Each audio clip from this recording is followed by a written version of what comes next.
Hello everyone, my name is John Siebelink, and today I am presenting science fiction, horror, and Lovecraftian surrealism, challenging modernism in the Call of Cthulhu. I would like to start off by thanking my faculty mentor, Daniel Contreras, as well as the rest of the Miracosta College Honors Program for all the continued support throughout this semester. The Call of Cthulhu was a short story written by H.P. Lovecraft in 1926 and published 2 years later in Weird Tales in 1928. It's a combined mixture of science fiction, horror, and dark romanticism, very reminiscent of the works of Edgar Allan Poe over 70 years before. And it shattered the boundaries of imaginative literature by combining so many different genres and styles into one short story. In the literary world, it's often considered to be a work of modernist literature, and the story details an anthropologist's hunt for a secret cult that worships an ancient alien demon known as Cthulhu.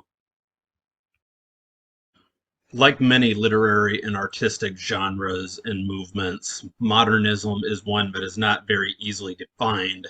However, there are quite a few traits that are unique to modernism, such as the rejection of absolute truth, materialism, and doing away with tradition, that all of which find its way very fluently within the Call of Cthulhu, which leads it to be considered by many scholars to be a work of modernist literature. And it's these same themes that contributed heavily to the development of science fiction and modern horror, both again, which make up thematically the basis of the story. Even though there are quite a few elements of modernism present in the Call of Cthulhu, there is also a lot of conflicting points that seems to point away from a modernist labeling. So for this presentation, I'm going to be examining some of these conflicting modernist traits within the story and locate evidence that highlights not only modernism, but also that opposes modernism, and establish science fiction and horror as genres that work both within modernism and against it in order to make the story completely unique. I want to set up surrealism as a more proper definition and labeling for the Call of Cthulhu, but also stress the importance of shying away from particular genre classifications and illustrate just how multidimensional literary genres and movements can be. So I mentioned in a previous slide, one of the crowning attributes of modernism is its rejection of the idea of absolute truth. The Aristotelian society, which are the modern followers of the Greek philosopher Aristotle, have defined absolute truth as a truth that transcends verifiability, can only be perceived by beings with certain sensory capabilities, and has a degree of relativity that can be measured and quantified. H.P. Lovecraft, throughout the Call of Cthulhu, really seems to accept this definition of absolute truth and touches on it almost from the beginning of the story by having his narrator discuss the inability of the human mind to correlate all of its contents. And he muddies the water all throughout the story by combining real, recognizable science and ideas and distorting them to the extreme by the introduction of Cthulhu and various alien philosophies and ideas.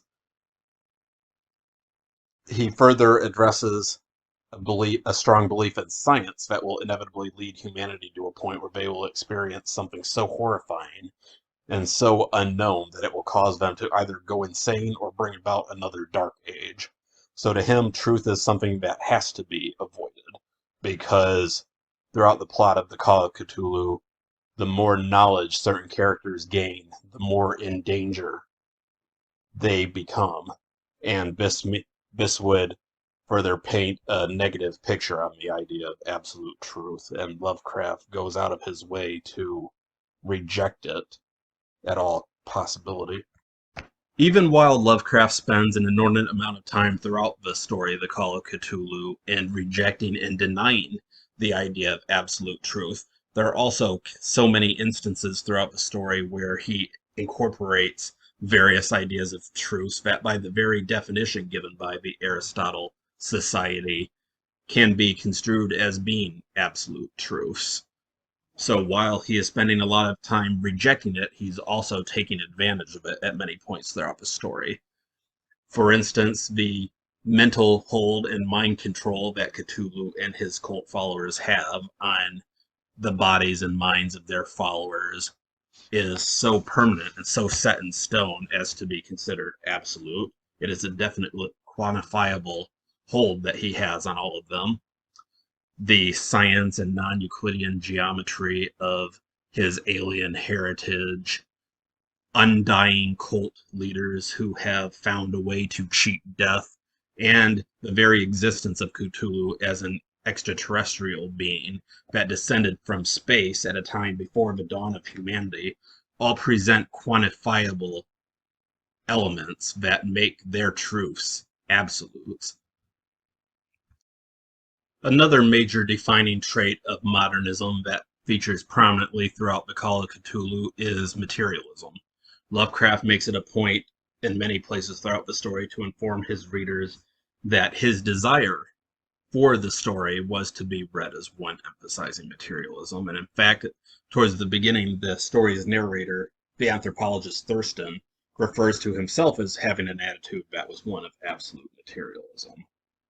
The story relies very heavily on materialistic items, physical objects of all kinds, from extraterrestrial to human, cultural, biological. Even the physicality of undeath is referenced and shown multiple times. So there's a very physical, visceral element to the story that sets it apart from many others that were being written at the time. While Lovecraft spends an awful lot of time throughout the Call of Cthulhu focusing on tangible physical items and objects, he also spends an equal amount of time and energy focusing on the intangible aspects of the story. The human mind and the human state of being and psychology are all elements that are just as important to the story and the plot as anything physical throughout the story. The psychology overtakes the materialistic elements in many places to drive the story forward. And at the very end, there is a distinct splitting between the physical and the intangible by the sheer presence of Cthulhu himself. When he makes an appearance at the very end of the story, he is presented as a physical being, but throughout a battle with the ship, he becomes incorporeal, and after sustaining damage, he makes himself a non-physical entity in order to recuperate and heal from damage sustained. So he is making it a big point in many places throughout the story, especially the end, that he is drawing a very fine line between the physical and the non-physical parts of the story. And for it to be a true piece of modernistic literature, the Call of Cthulhu will have to not focus as much on the intangible and focus more on the physical, and the fact that Lovecraft is doing both at the same time with equal amount of energy and contrasting the two suggests that the modernist label is not accurate for this particular story. One third and final characteristic of modernism that I want to talk about in relation to H.P. Lovecraft's story is the rejection of tradition throughout the Call of Cthulhu. The fact that the story is very much a science fiction story and falls heavily within the genre of science fiction is proof, according to Jack Williamson, that the story is focusing heavily on the direction that humanity is taking and the current path, the modern path that they are on presently.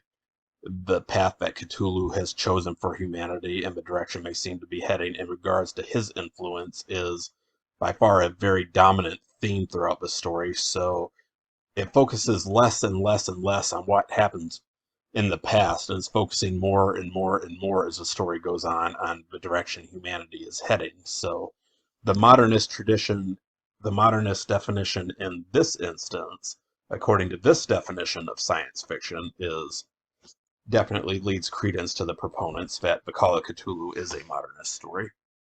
Just as he did with materialism and the idea of absolute truth as discussed in previous slides, Lovecraft once again contradicts himself on the topic of tradition because while he is following a modernist path of rejecting tradition throughout the Call of Cthulhu, he also spends an inordinate amount of time relying on tradition, both as a way of getting the story down on paper and as a way of moving the story and its plot forward. He relies on many horror and science fiction tropes that were first put forth by writers such as Edgar Allan Poe and Ambrose Bierce decades before his own time, and the story is written in a very similar style to that of Edgar Allan Poe. So physically, on paper, it is a very traditional story in many aspects. The science and technology that he focuses on and relies on to move the story forward primarily falls within anthropology and archaeology, the two sciences that very heavily deal with the past and as a result deal very heavily with tradition. So moving the story forward is tradition. And the fact that throughout the story there is a common thread of a fear of change, a fear of changing that from what one is used to, proves that Lovecraft and his characters are stuck in the past and clinging to traditions. So while he spends a lot of time warning about change and relying heavily on the past, at the same time he's also encouraging it. So once again, we have another major modernist versus anti-modernist dealing on the subject of tradition that forces certain people such as myself to reconsider the idea that this is a modernist story, because a modernist story does not deal much with tradition unless it's trying to force a moving away from it. And in this story, it is working both ways. So as you can see, while there are many elements of modernism that are present throughout the Call of Cthulhu, there is also an equal or greater number of elements present that directly contradict the accepted definition of modernism in many of these modernist traits, to the point where I am very uncomfortable calling the Call of Cthulhu a modernist story. I would say that it falls more squarely within a surrealist definition, since there's a great blurring of the real and the unreal in the story, and there's a great amount of conflict that lends itself in any which direction. But at the same time, since there is no clear definition even of surrealism, even the science fiction definition itself is one that has many different interpretations. I would go even a step further and say that perhaps it is best to not classify this story or any story at all within any kind of literary categorization. This story in particular, The Call of Cthulhu, has so much going on and pulls itself in so many different directions, both physically and mentally, that I do not think that there is possible a genre that will properly contain it. So it is best to stress right now that genre classification and literary categorization should be taken with a grain of salt, because there's always going to exist, as H.P. Lovecraft does so nicely with The Call of Cthulhu, a story that defies all logic and defies all definition. So that wraps up this particular presentation. Thank you so much for joining me today, and I look forward to answering any and all questions that you have. Thank you so much.